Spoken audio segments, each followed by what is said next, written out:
আসসালামু আলাইকুম। কি করেন? কি সমস্যা আপনার একটু বলবেন? চোখে দেখতে পাই না। চোখে দেখতে পান না? কিভাবে চোখের এই অবস্থা হয়েছে কিভাবে?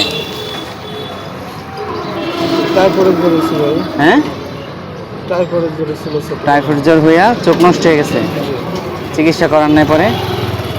চিকিৎসা করাইছিলাম তখন তার দিনে এরকম নামের ডাক্তার ছিল না। ও, কতদিন ধরে এই অবস্থা হয়েছে? আজ 34 ওভার হয়ে যেতেছে না। এরকম হয়েছে? এখন কি আর ডাক্তার দেখান নাই? না, আর ডাক্তার দেখেনি। ডাক্তারে বলছে যে চক্ষু আর আসবে না। ও, ঠিক আছে, তাহলে এইভাবেই সাহায্য সহযোগিতা নিয়ে চলতেছেন। বাসায় কি আছে, ছেলে মেয়ে আছে? বাসায় এক ছেলে আছে, আব্বু আছে, আম্মু আছে, সবাই আছে। হেন, এটা আপনাকে আমি দিয়ে গেলাম, ঠিক আছে? ঠিক তো ভালো থাকবেন, হ্যাঁ।